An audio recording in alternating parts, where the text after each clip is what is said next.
أعوذ بالله من الشيطان الرجيم. بسم الله الرحمن الرحيم.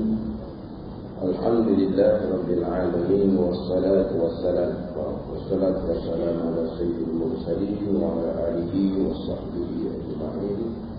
رب اشرح لي صدري ويسر لي أمري واحلل عقدة من لساني يفقهوا قولي.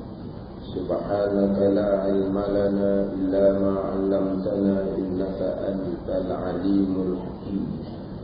ولا حول ولا قوة إلا بالله العلي العظيم. Muka surat 2 baris ke-6 daripada bawah.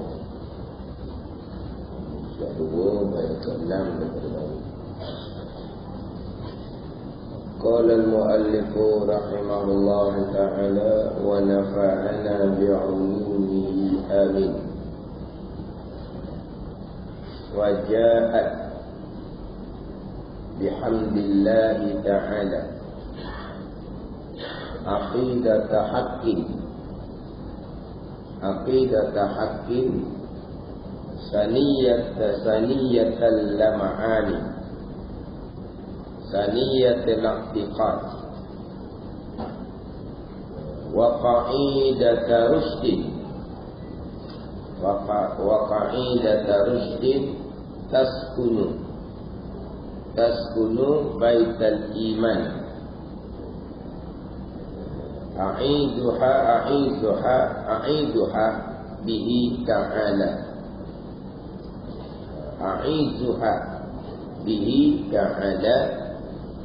من شيطان الانتقام. Maka datang ia risalah kitab kecil. Maka datang ia risalah kitab yang kecil dengan pujian Allah Ta'ala. Datang ni dengan pujian Allah Subhanahu Wa Ta'ala. Datang dengan makna jadilah. Maka jadilah ia risalah kitab kecil, kitab Faridatul Faraid ini akidah yang sebenar, yang elok cahayanya, lagi yang mengandungi akikad ahli sunnah dan ketetapan petunjuk yang diam, yang kejam pada hati orang yang mukmin. Aku, ini doa daripada pengarang, aku lindungkan dia. Maknanya aku mohon perlindungan, aku mohon lindung akan dia, akan risalah ni dengan Allah Subhanahu Wa Ta'ala. Aku lindung ni, aku mohon perlindungan ni daripada i'tiraf. Daripada kalau kita ni panggil kritik. I'tiraf ni galang yang diserupakan dengan syaitan. I'tiraf yang disebut dengan syaitan ni pun perkara hak betul, di i'tiraf macam-macam. Perkara yang hak tak betul dia tak i'tiraf pula. Di i'tiraf ni pasal nak galang, nak bangkang hak benda-benda hak comel. Hak benda-benda hak comel dia senyap je bunyi. Ni i'tiraf yang diserupakan dengan syaitan. Sebab pasal syaitan ni hak betul tu dia duk ganggu, duk halang ni. Hak tak betul dia senyap. Ni panggil apa? Pengarang minta berlindung kitab ni daripada i'tiraf yang diserupakan dengan syaitan. Maka datanglah ia risalah dengan pujian Allah. Datang ni akidah yang sebenar, yang mana terdahulunya pengarang Syekh Ahmad mengatakan bahawa kitab risalah ni, kitab Faridatul Faraid ni, pembicaraan dia dalam ilmu tauhid, ilmu nak mengesahkan Allah Subhanahu Wa Ta'ala. Ini pengenalan ni. selesai dah bismillah, alhamdulillah, selawat, salam, mana cerita bab isi kitab. Jadi pengarang mengatakan bahawa risalah, dia panggil risalah lah. Risalah ni kitab kecil. Risalah ni macam helayang-helayang, macam surat kiriman tu lah. Helayang-helayang itu risalah. Jadi kitab macam kitab Faridatul Faraid ni dipanggil risalah lah. Helayang-helayang dia. Mana kalau kita kata kau lemia apa? Tulis 2-3 lah kertas. Lepas tu photostik bagi. Dia panggil risalah juga tau. Risalah kamu panggil. Satu-satu perkara, satu-satu bab tulis 2-3 muka surat. Lepas tu kau bagi. Bagaimana? Risalah. Risalah juga tau. Kita lah. Ini bukan 2-3 lah ni, banyak ni. Nak banding dengan kitab-kitab yang lain, sikit sangatlah. Panggil risalah jugalah. Kitab Faridatul Faraid ni risalah je. Macam kertas-kertas kelayang-kelayang je. Sebab apa? Ini memanglah kecil je. Tapi dalam ni cukuplah. Untuk koda-koda asas fardu ainnya cukup, bukan sebahagiannya fardu kifayah. Tapi kita tahu banyak lagi hak tebal-tebalnya. Tahu banyak lagi hak tebal-tebal. Contohnya hak saya akan mula kitabnya Aqidatul Najim. Ni maghrib lah ni. Kuliah maghrib hari Jumaat malam 1 surah Al-Bilal. Hari Jumaat malam 1 nak mula minggu ni insya-Allah. Aqidatul Najim. Sebelum ni hafiz kitab Baqarah. Baqarah ni lebih kurang dengan kitab Faridatul Faraid lah. Aqidatul Najim tu kita bahas sikit lah. Itu soalan. Dalam tu panjanglah perbahasan. Sebahagiannya adalah fardu kifayah. Tapi Faridatul Faraid ni walaupun disebut sebagai risalah, di dalam pun ada dah fardu kifayahnya. Sebab tu kata mengajar fardu ain saja tak betul. Kitab mana nak ajar fardu ain saja? Melainkan kalau biasanya kalau hak jenis jemputan sebulan sekali, macam pejabat contoh sebulan sekali, itu memanglah saya pun tak baca kitab. Sebab baca kitab ni memang di dalam tu sebahagian fardu kifayah dan sebahagian sunat kita belajar. Bukan kata ajar fardu ain saja tak banyak lagi lain-lainnya. Kalau nak ajar fardu ain saja macam tadi contoh pejabat hanya sebulan sekali, saya dah bawa kitab, dah tak baca kitab, tapi depan tu ada kitab. Mana kalau tauhid ambil hak poin-poin asas je. Kalau masuk fiqh pun ambil kitab fiqh juga. Mengikut tajuk kitab fiqh lah. Mula-mula bab taharah, bab air, lepas tu bab istinja, bab wudu, nanti ikut tajuk kitab fiqh. Tapi tak bacalah dalam tu sebab dalam tu banyak hak wajib-wajib tu fardu ain lah. Hak sunat-sunat panjang dalam tu ni. Hak sunat-sunat tu sunat kita belajar. Gitu je lah. Dia ada kena kelas sebulan sekali yang memang tu ambil fardu ain saja. Ada pun kelas mingguan. Hak baca kitab ni sebahagian sahaja fardu ainnya. Sebahagian sahaja fardu ain. Dalam kitab Faridatul Faraid risalah helayang-helayang tu sebahagiannya adalah fardu kifayah. Tapi hak qada fardu ain dalam Faridatul Faraid ni lengkap ke-6 rukun iman. Dan dalam kitab ni agak berulang-ulang pembicaraan berkaitan dengan qada dan qadar lah. Dalam kitab ni kita boleh kemak qada dan qadar untuk pembicaraan kitab Faridatul Faraid. Jadi kitab Faridatul Faraid ni kata Syekh Ahmad, dia himpun, dia pungut daripada kitab-kitab yang muktabar. Tapi kitab-kitab yang muktabar tu diumpamakan dengan satu kebun, yang mana di dalam kebun tu ada macam-macam buah-buahan. Tapi yang ambilnya buah-buahan yang diinginkan sahaja. Faham tak? Ni perumpamaan. Jadi kitab-kitab hak muktabar ni umpama satu kebun. Tapi Syekh Ahmad kata aku pungut buah-buah yang aku nak je. Aku cuma dalam satu laut yang luah ni, aku cuma ambil permata-permata yang megah-megah. Kenapa? Masalah hak poin-poin sahaja. Bukan kata terjemah daripada kitab-kitab besar, bukan. Ambil daripada kitab-kitab muktabar, Ungut daripada kitab-kitab muktabar, tapi ambil poin-poin lah. Sebab apa? Sebab kalau kita jadi kitab jadi kena ada kitab yang kecil, ada kitab yang pertengahan, ada kitab yang baca kitab kecil pun tak apa, tapi dalam huraian tu kena lengkapkan.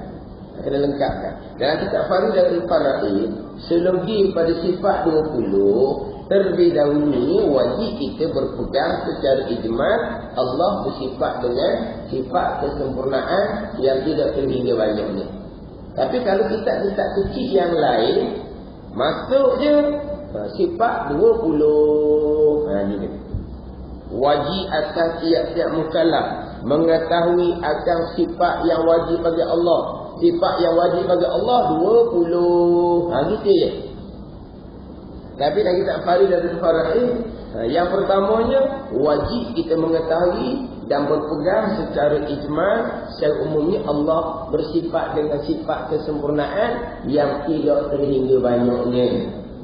Tu mula-mula tu barulah pergi kepada secara tafsir, secara detail, dari satu persatunya 20 sifat. Tapi dalam kitab Faridatul Faraid ini 13 sifat jalanan Imam Asy'ari, 20 sifat atas jalanan Imam Maturidi.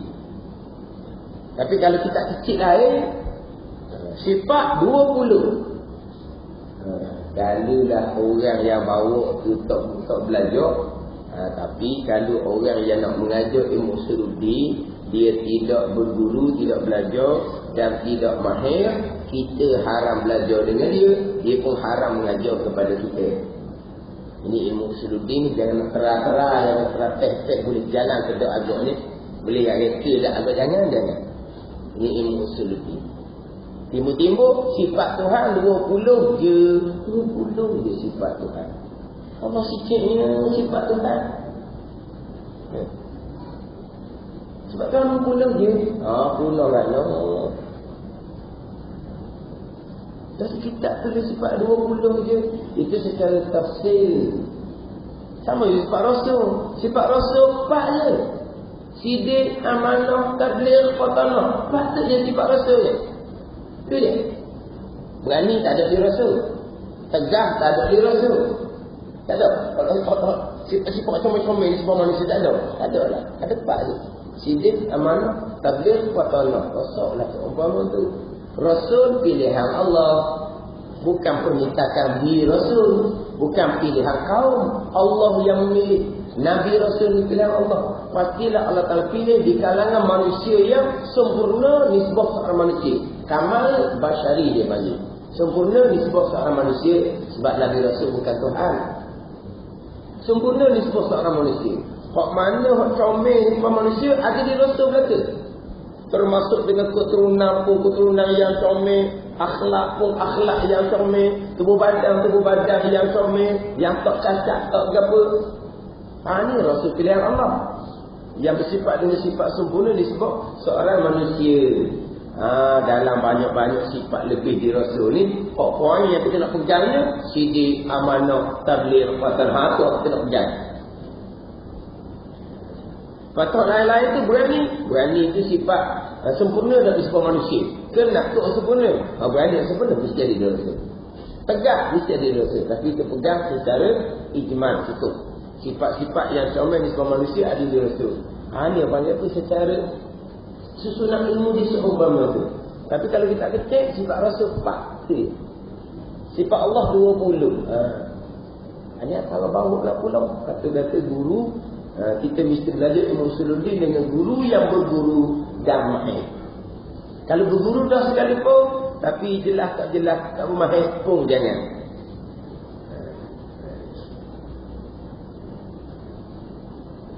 Jadi kita walaupun pada tempat risalah, tapi soalnya yang ambil daripada secara ijmalnya macam mana. Sama juga dengan rukun-rukun iman yang lain. Dan kita di sini akan satu-satu pindah rukun. Macam beriman dengan malaikat. Dan kita beriman dengan sekalian malaikat, makhluk Allah yang paling besar, makhluk Allah yang paling banyak. Sebab rukun imannya beriman dengan sekalian malaikat. Itu secara ijmal. Secara satu-satu berlaku 10 malaikat. Beriman dengan sekalian kita. Rukun iman beriman dengan kita. Kitab ni banyak diturunkan oleh Allah. Ada kata 140, ada kata 114. Pandangan yang tahqiqnya serah bilangnya kitab hanya kepada Allah Subhanahu wa taala, tak sebut jumlah belas. Kita beriman dengan sekalian itu datang daripada Allah. Al-Kutubus Samawiyah semua datang daripada Allah Subhanahu wa taala. Taurat, Injil, Zabur, Quran itu sekali satu-satu. Ini semua gitulah. Kita wajib beriman dengan sekalian Rasul. Itu semua pilihan Allah. Pasal 25 tu, tu wajib kita beriman secara seorang-seorang. Sebab nama tercatat di dalam Al-Quran 25 Rasul ni. Bila nama tercatat dalam Al-Quran, berarti Rasul 25 ni termasuk perkara dipanggil maklumun fiddin bidarurah, perkara yang latah. Perkara yang orang tahu belakang mudah-mudah je. Rasul 25 ni. Sebab apa? Terang-terang disebut dalam Al-Quran. Maka 25 ni wajib beriman secara seorang-seorang. Rasul 25. Rasul Nabi Ahmad. Atau lain beriman secara ijman. Ini kaedah ni. Bukan malaikat ada 10 je. Bukan kitab ada 4 buah je. Bukan Rasul ada 25 je. Bukan. Jadi 24 betul. Kalau kitab Faridatul Faraid ni, cerita di semak dulu. Kalau kitab kecil-kecil lain, tak ada masalah, tak ada salah kitab ni. Tapi kitabnya kecil, huraiannya ringkas. Jadi nak baca kitab kecil ni, kena ilmu yang mantap. Samalah tauhid tekbur agama. Kalau kitab kecil tu, ilmu kita kena mantap sebab dia ringkas. Kita yang kena menghuraikan, kena menjelaskan, kena mencukupkan hak ringkas-ringkas tadi, yang mana terkadang fardu ain pun tak lengkap di dalam tu. Ada kitab kecil. Faridatul Faraid ni nak buku kecil pun tak boleh lah. Faridatul Faraid ni kita buka pertengahan lah. Tapi nanti sebab kitab yang lain tu paling kecil lah. Kecil kitab Faridatul Faraid diumpamakan dengan risalah. Jadi risalah Faridatul Faraid ni ambil daripada kitab-kitab yang muktabar, tapi ambil hak poin-poin besar sahaja, bukan ambil sekalian. Maka datanglah ia, maka jadilah ia risalah. Risalah ni kitab Faridatul Faraid. Jadi ni dengan pujian Allah Subhanahu wa taala. Jadi datang ni akidah yang sebenar. Dengan akan akidah yang sebenar. Akidah yang berbetulan dengan nafsul amri, berbetulan dengan waqi' dia panggil.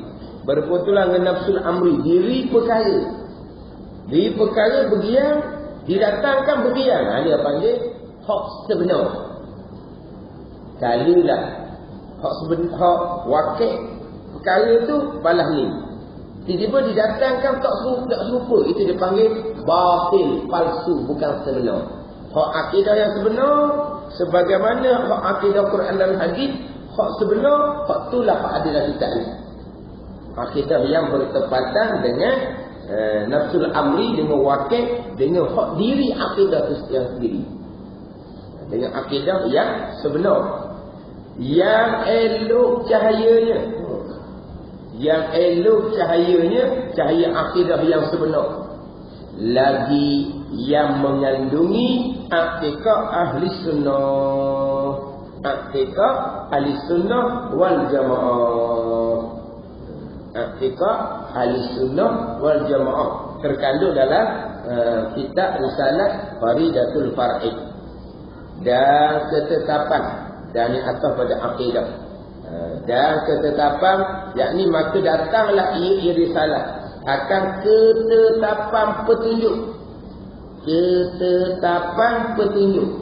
Mana petunjuk yang tetap.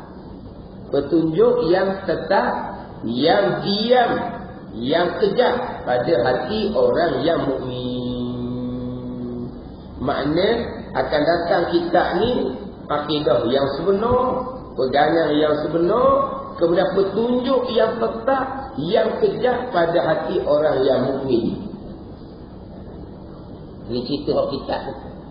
Kalau cerita kitab ni macam promosi tu. Macam iklan.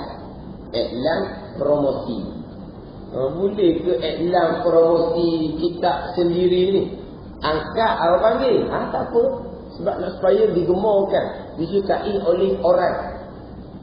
Macam mana kita tauhid faridatul faraid ni. Dalam ni akidah betul kedok pun tak tahulah saya tulis je. Yang boleh kita. Kena kata akidah yang sebenar. Yang mana kitab ni petunjuk yang tetap kejap dalam hati orang mukmin. Ini hak kitab ahli sunnah wal jamaah. Kitab yang terpesong lain pun sama belaka. Semua golongan beranggapan mereka lah belakanya. Kullu hizbin bima ladaihim farihun. Tiap-tiap kumpulan ni dia bergembira dengan apa yang ada pada sisi mereka. Hak mereka lah kita punya. Semua mengaku kita belaka. 73 golongan yang terpecah daripada ummah Nabi SAW, semuanya mengaku mereka sebenar belaka. Lepas tu nak sebenarnya kembali kepada ayat Al-Quran dan Nabi SAW. Tapi golongan yang terpesong pun dia mengatakan bahawa sumber mereka pun Al-Quran dan hadis Nabi SAW. Hak tambah Quran hadis tu, hak tu terang-terang tu. Hak tu bukan orang Islam atau orang kafir. Ni dah Quran hadis sama je lah. Sebab itulah kalau kita mengaji ilmu usuluddin, buka kitab besar-besar, panjang dihuraikan ayat-ayat yang menjadi dalil kepada pegangan-pegangan yang terpesong. Wa imam Qadariyah ke, wa imam Jabariyah ke, wa imam Murji'ah ke, didatangkan ayat-ayat yang menjadi dalil bagi pegangan mereka, yang mereka mengatakan mereka lah pegangan yang sebenar. Ayat Quran. Rasa kita orang kemudian ni kalau bawa lah akidah Qadariyah, lepas tu dengan dalil Al-Quran, sebab kali nunggu cerita akidah Jabariyah, lepas tu disitu dengan dalil Al-Quran, nunggu lagi dia. Tambahan pula kita mengaji tingkat kita ni, kalau mengaji akidah Ahlussunnah wal Jamaah pun tak ada satu ayat pun yang didatangkan kepada kita. Kalau mari golongan yang terpesong, dia disertakan dengan ayat dulunya. Sebab itulah dia hak asas fardu ain kepada kita daripada ilmu tauhid ni. Dia kemungkinan dalam suasana masa yang berbeza, maka kewajipan tu pun mungkin berbeza, mungkin bertambah. Sebab dalam kitab Minhajul Abidin secara kasarnya berkaitan dengan fardu ain ilmu tauhid ni, tiap-tiap ilmu tanpa kita mengetahuinya, maka akidah kita tak selamat, maka wajib fardu ain kepada kita mengetahui juga. Mungkinlah pada masa-masa dulu-dulu, mana dalam keadaan yang agak tertutup sedikit, bukan macam sekarang terbuka, dipanggil langit terbuka sekarang ni, dia mari bagai-bagai fahaman. Kalau tidak ada bagai-bagai fahaman, kita mengajar sekadar situ je. Banyak sekadar situ je. Jadi tak banyak perkara hari ni. Maka kita mengaji berakidah, koda-koda selamat diri pun tak apa dah, lepas dah fardu ain. Tapi dengan suasana sekarang ni, mari fahaman-fahaman yang pelik-pelik, mari pula di kalangan orang-orang yang ada nama, disertakan pula dengan ayat Al-Quran. Macam mana? Kita kena tahu lebih sedikit, nak banding dengan orang dulu tahu dalam bab pegangan. Sebab suasana sudah beza. Suasana sudah beza. Cuma Tuhan cuba kita ni dengan cubaan yang kita mampu hadapi. Umat terdahulu mereka berhujah berlawan dengan ayat Quran direct. Ahlussunnah direct ayat Quran, Mu'tazilah direct ayat Quran. Dia bahaya hasilnya terpadamlah akidah Mu'tazilah. Sekarang ni kita pun ayat Quran tak pandang mana. Jadi terpesong pun tak pandang mana ayat Quran. Cuma kepatak akal. Kita yang berpegang akidah sunnah pun, ialah ayat-ayat Quran pun tak pandang mana kita ni. Jadi Tuhan cuba kita dengan ujian yang mampu kita hadapi. Sebab tu kadang-kadang tempat yang kuat pengajian, kuat pula hak lawan, hak yang terpesong. Tempat yang pengajarnya kurang, hak terpesong pun kodoh-kodoh je. Jadi kadang-kadang hak sebenar pun kodoh-kodoh, hak tak sebenar pun kodoh-kodoh je. Kadang-kadang tak tahu hak mana sebenarnya, pegang hak sebenar ke, pegang hak sebenar, tak jelas. Tapi semua tempat yang mana, tempat di ilmu yang kejam, ilmu yang dalam, hak mari karut pun, kalau sekali dengar ilmu dia tak ada, boleh terikut mungkin. Tapi tuan cuba seumpama ni di tempat yang sesuai. Ni susunan Allah Subhanahu wa taala. Samalah macam cubaan kita nak ikut agama. Tempat kita dengan bumi para anbiya. Tempat kita nak ikut agama mudah ya. Di bumi anbiya nak ikut agama, kadang-kadang mati, kadang-kadang hilang tak berkubur. Kita mudah je. Cuma setakat keling je. Ngelak lalu dah. Keling je. Mana lening. Teriak di surah tu. Keling je. Ada apa-apa pun lagi bulu dah. Kan. Tu agak uji sebagaimana hak ujian umat Islam di bumi para anbiya. Kan? Mereka cuba tu dengan sesuatu tu. Kita bukan nak cubaan hak berat-berat tu. Tapi nak cerita pada tu je ceritanya. Kalau kita je. Akhirnya kita duk balas benda kecil je. Ya. Duk balas benda kecil je. Jadi kecoh satu negara. Macam nak utuh negara. Macam nak utuh negara. Isunya apa? Isu lobby. Nanti duk balas. Itu dia isu. Utuh satu negara. Uraya satu negara.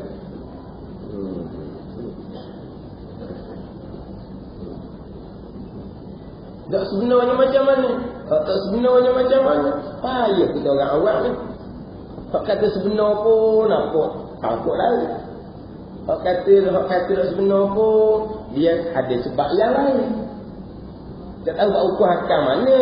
Tapi untuk jaga kepentingan, nak jaga hati hak puak-puak lain tu. Lepas tu hak nak pertahan tu, sebenar nak ukur hakam tu. Jelas tak jelas juga. Ni. Hak yang nak tetang tu salah ke? Dia pun tahu tak salah. Sebab apa tetang? Nak jaga hati orang lain. Hak mana sebenarnya? Ini orang. Lepas tu mana? Tak sadar bila-bila dah. Macam bahasa ada umur masing-masing. Tak susah pula. Situ ada hak masih kering. Belilah kering kata.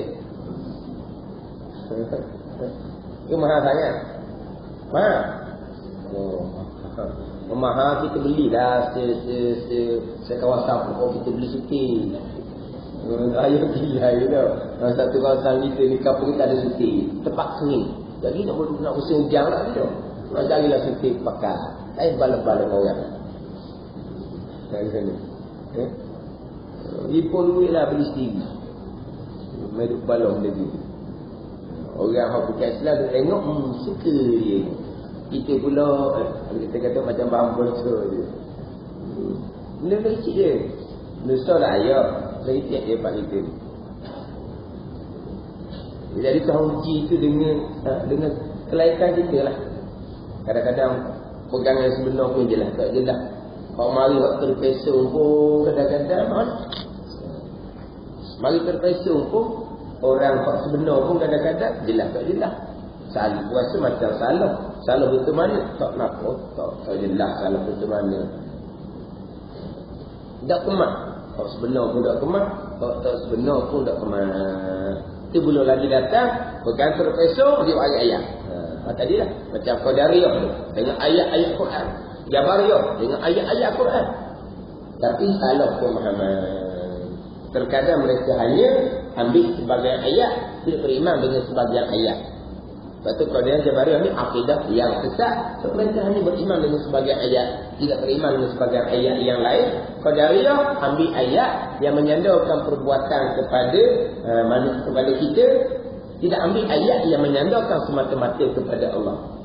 Jabariyah pula ambil ayat yang menyandar perbuatan semata-mata kepada Allah. Tidak ambil ayat yang menyandarkan perbuatan kepada kita.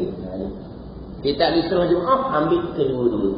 Ayat yang menyandarkan sekalian perbuatan Allah Subhanahu wa taala, kita pun berimanlah segala-galanya perbuatan Allah Subhanahu wa taala. Dan ayat yang menyandarkan perbuatan kepada hamba manusia, kita pun peganglah manusia hamba ni ada perbuatan, tapi perbuatan manusia perbuatan hamba ni adalah duduk di bawah perbuatan Allah Subhanahu wa taala. Gitu. Ambil kedua-dua ayat. Ayat yang menyandarkan kepada Allah, tu hakiki dia. Ayat yang menyandarkan perbuatan kepada perbuatan hamba, kita berpeganglah hamba ni ada ikhtiar dan usaha, tapi itu adalah usaha yang terikat di bawah ketentuan dan perbuatan Allah Subhanahu wa taala. Itu sudah. Berarti setakat tu.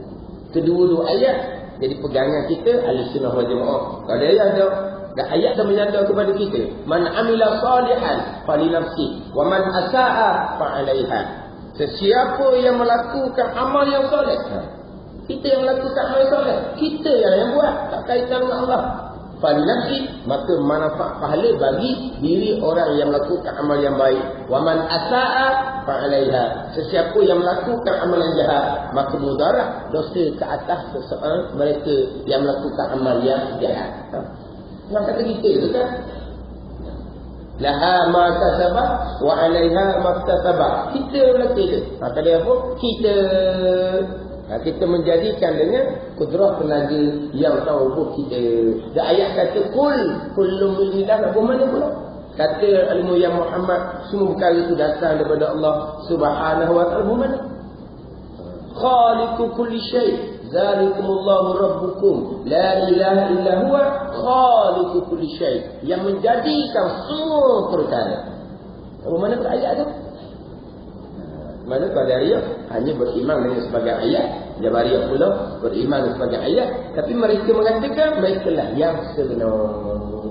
Kita ni kata kita ni lah yang sebenar. Akidah Ahlussunnah wal Jamaah. Maka dia tengoklah macam mana jalanan ulama-ulama yang muktabar.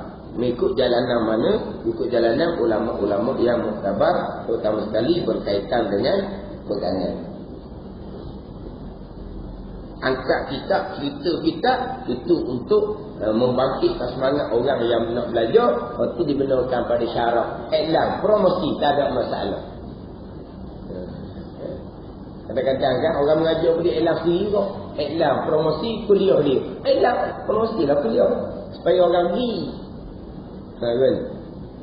Ada orang mengajar diri iklan. Kita tak boleh nak iklan, kita dah pandai.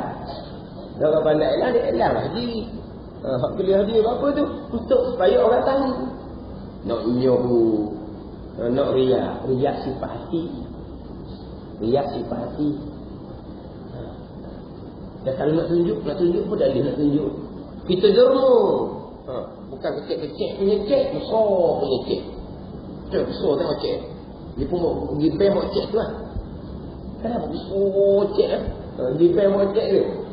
Apa tu? Dia panggil apa? Replika. Replika dia masih. Ingat tu bawa cek orang tu bawa besar. Tak mahal. Kena sikit je nilai dia ni. Berapa tu besar tu? Nak menunjuk. Nak menunjuk supaya orang lain jadi suka retek nak derma biar banyak-banyak. Tak apa. Kita nak buat duit 50 riyal. Kita boleh nampak bubuh 50 riyal. Kalau siap gupang kubur dalam tu. Kita dia tukar kita di rumah ni kok. Allah nak dia betul balik duit siap. Lepas betul tu kita nak ikat tu payah pula. Dah dia gupang. Kalau kita kena striker, dah dia gupang. Punyalah leloh bilang. Dah ratus-ratus keping. Tapi siap. 500 keping beli 500 riyal baru. Gitu lah. Tapi dia gupang pula. Tapi kalau banyak muka yang tunjuk. Jangan kadang-kadang orang tengok. Tanya orang semayang tu nak tengok. Kerana satu tempat dia jalan tong masa orang mengajar. Orang mak tengok. Haji tu banyak lagi. Haji tu kan senang kan. Haji tu gitu lah tutup. Tutup kan takut orang nampak. Tunjuk. Tengok merah. Tunjuk situ. Dia memang kereta tu. Kereta. Dia jalan tong masa ngaji gitulah baru dia balik. Sebab tu orang tengok. Aku ada uji kapuk. Siap budak uji. Kau tengok. Boleh balik. Boleh balik. Ada setengah orang yang marah. Setengah orang jual apa jalan masa orang ada, jalan tahu. Masa tu dia kata boleh banyak. Kalau jalan masa lain, atau bubuh tong belakang je. Bubuh lah, saya nak balik karang. Tak bangun, ya balik. Masa orang ada lalu tu, tak bisa tengok belakang dia. Kalau tengok orang kaya tu lah. Banyak mana dia bubuh. Tunjuk. Peluya tu, mobil tunjuk. Allah menunjuk, kamu nak tengok ni kan? RM50. Lepas tu boleh tak tunjuk? Boleh. Sebab apa? Nak menggemorkan orang lain. Macam kita muda-muda. Macam kita mak ayah. Buat amal ibadat. Tengok ibadat baik dalam biliknya. Itu. Buat amal ibadat depan anak-anak, depan cucu-cucu. Dia cucu tengok, oh Tok Ki beramal gini. Tok beramal gini. Depan-depan. Dia pakat tengok. Ni senyang dalam bilik. Dia tidur. Itu. Bukan beramal pun. Jadi cucu. Kita buat tua buat amal depan. Biar anak cucu tengok. Macam mana orang buat amal ibadat. Menunjuk. Tapi dia benarkan. Bukan disunatkan. Lepas tu dia nak tuduh. Nak riak, nak apa, jangan. Dia nak cerita ni program ni program je lah. Supaya orang pakat ni. Itu atas niat masing-masing. Ni cerita ni, kitab ni gini, comel, indah, cahaya apa semua ni. Supaya orang tahu kitab ni kitab yang sebenar. Aku lindung akan ini doa daripada pengarang. Aku lindung akan dia dengan Allah Ta'ala. Mana aku minta berlindung dengan Allah Subhanahu Wa Ta'ala daripada akhirat, daripada galangan kritik. Dia kalau dia sekut ngaji kitab itu ni akhirat ni tak timuh dah. Akhirat sombong budak ni. Akhirat dia panggil.